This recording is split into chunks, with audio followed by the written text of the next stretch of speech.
Bonjour, je voudrais vous présenter une personne qui a vécu au XIIIe siècle et dont j'ai été très proche pendant 2 ans, puisque j'ai traduit son livre.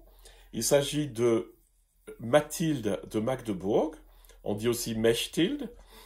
Et Mathilde de Magdebourg était donc une béguine qui vivait au XIIIe siècle et qui nous a laissé un livre qui est en fait la compilation de différents textes qu'elle a écrits ou qu'elle a dictés pendant sa vie, jusqu'à la toute fin. Et je voudrais vous la présenter parce que ce livre sort ou sortira le 29 août 2024. Et voilà, je peux juste vous dire que c'est un chef-d'œuvre, c'est pas parce que c'est moi qui l'ai retraduit, je l'ai juste retrouvé et j'en ai vraiment beaucoup goûté la profondeur. Alors on a très très peu d'informations sur Mathilde de Magdebourg. Elle est peut-être née vers 1207, mais vers 1230, elle rentre au béguinage de Magdebourg. Alors, qu'est-ce que c'est qu'un béguinage? Un béguinage, c'est une communauté de femmes religieuses qui se mettent ensemble pour un peu se protéger du monde, puisque à l'époque, si on n'était pas marié ou si on n'était pas nonne dans un monastère, il restait plus rien. Et donc elles se réunissaient sous forme de groupes, de communautés qui vivaient assez, enfin très liées, mais qui étaient assez ouvertes sur le monde, puisqu'elles allaient y travailler. C'était d'ailleurs dans les règles qu'il fallait qu'elles gagnent leur vie, avec des petites maisons autour d'une cour centrale et d'une chapelle ou d'une église. Donc c'est un mode de vie qui est peu connu aujourd'hui, mais qui a eu un succès gigantesque et qui a plus de 800 ans d'existence et qui, sans doute, a un futur, puisque ce sont des communautés relativement autonomes qui définissent leurs règles, qui définissent leur manière de vivre.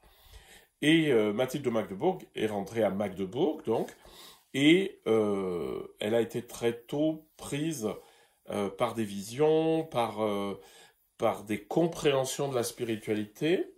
Elle a écrit des poèmes, des chansons, des choses comme ça. Parce qu'il faut dire que les béguines sont quand même très intéressantes parce que, par exemple, elles favorisaient tous les arts.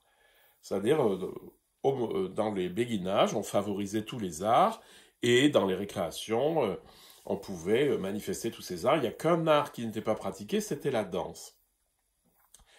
Et par contre, dans certaines règles de béguinage, il y a une information importante, c'est que les béguines ont une obligation d'apprendre, de se cultiver, voilà. Et donc on trouve des femmes extraordinaires dans ces béguinages qui savaient le grec, l'hébreu, etc., alors que dans les monastères, même on les savait pas, quoi, on ne connaissait pas.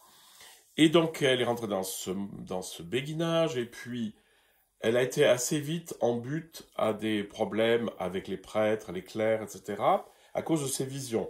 C'est toujours le cas, et vous avez le cas avec Thérèse d'Avila, qui raconte tous les déboires qu'elle a eus. Et donc elle s'est réfugiée assez tard dans sa vie au monastère de Helfta, dont on ne sait pas très bien si c'était un monastère cistercien ou non, mais où elle était en compagnie de deux très grandes mystiques, Gertrude d'Elfta et Mathilde, une autre de Hackeborn. Et donc elle a fini sa vie là. Et toute sa vie, elle a écrit ou elle a dicté des textes qui sont compilés dans ce livre.